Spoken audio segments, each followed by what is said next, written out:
আসসালামু আলাইকুম রহমতুল্লাহ বরকাত। ইএলটিও শো সার্চ চ্যানেল এবং উপজেলা পাবলিকেশন কলেজ থেকে সকলকে জানাতে স্বাগতম। প্রত্যেক দিনের ডায়লগ, আমি সহজ ভাষায় ইংরেজি শিখাই এবং নিজেও শিখি। তো আর কথা না বাড়িয়ে চলুন আমরা শিখতে যাই। খুব মজাদার মজাদার বাক্য শেখাচ্ছি, কিন্তু কমেন্ট পাচ্ছি না। যা পাই পাওয়ার মতো না, আপনারা বেশি বেশি কমেন্ট করবেন। যাক, সহজ একটি বাক্য আমরা বাংলাতে প্রায় বলি, এটা আমার না। এটা আমার না বলতে অনেক ধরনের ইংরেজি বলে, আপনারা কিন্তু জানেন না এটা সহজ একটা ইংরেজি আছে। দেখবেন আমি বলি এটা আমার না, it is not mine, MINE, mine, it is not mine, it's not mine. এইটাকে আমরা it is not my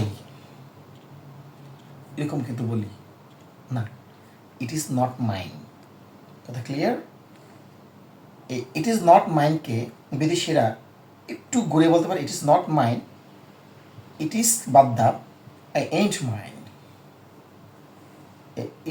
it ant mine, এরকমও বলতে পারে। কিন্তু it is not mine, it's not mine, এটাই বেশিরভাগ বলবে। রাইট? চলুন আরেকটি বাক্যে।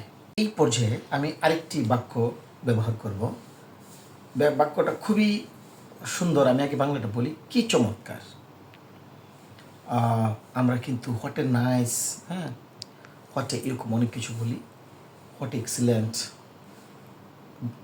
বিদেশিরা বুঝে ফেলে যে আপনি কি বোঝাচ্ছেন, কিন্তু আসলে যে কোনো কিছুকে চমৎকার দেখাতে এটার একটা ইংরেজি আছে। সকল চমৎকারে আমরা যেগুলো দেখা যায় এগুলোকে আপনারা বলবেন হাউ এডোরেবল, হাউ এডোরেবল। ক্লিয়ার? হাউ এডোরেবল মানে কি চমৎকার। যে জিনিস দেখা যায় এগুলোকে এই ভাষা দিয়ে আপনারা বলতে পারবেন, এটি বলবেন। হাউ এডোরেবল দিয়ে আমরা যা চোখে দেখা যায় সবগুলোকে আমরা বলতে পারি। হোয়াট এ নাইস, এগুলো বাক্য আমরা বুঝে ফেলি, কিন্তু আসলে এরকম না। চলুন আরেকটি বাক্যে। আমরা কিন্তু প্রায় বলি, যেমন আমি আমার এক ফ্রেন্ড আসতেছে, এসে বলতেছে বাসায়, এই কই রে কই, কই রে কই, কই তুই কই। আমি বলতেছি আরে ভিতরে আছি, আয়। বলি না কথাটা? এইটাকে কীভাবে বলা যায়?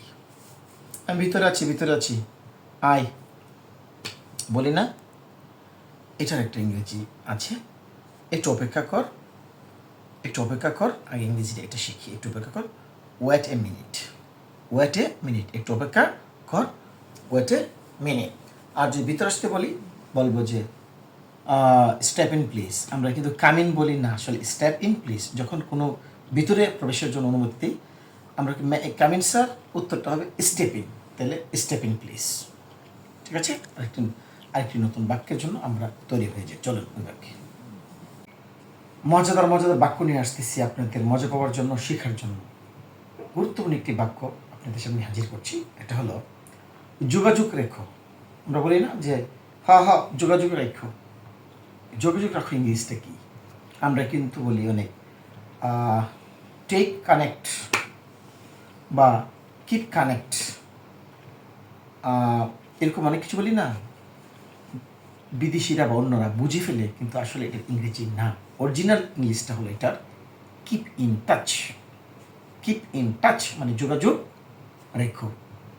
কিপ ইন টাচ মানে যোগাযোগ রেখো। কথা ক্লিয়ার?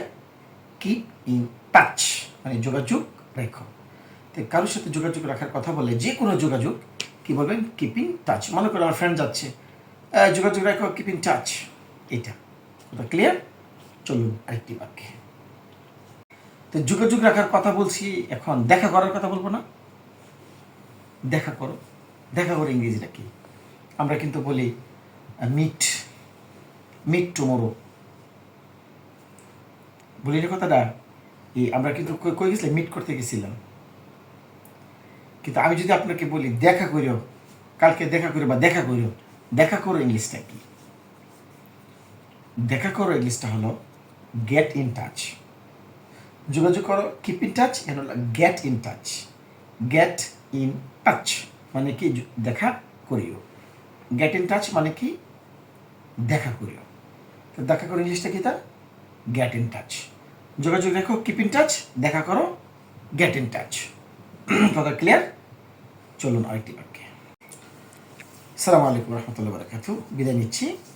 আরেকদিন বিদায় নেওয়ার আগে আগে সালাম দিয়ে দিলাম। আরেকদিন নতুন বাক্য নিয়ে হাজির হবে ইনশাল্লাহ। সাথে থাকবেন। আসসালামু আলাইকুম রহমতুল্লাহ।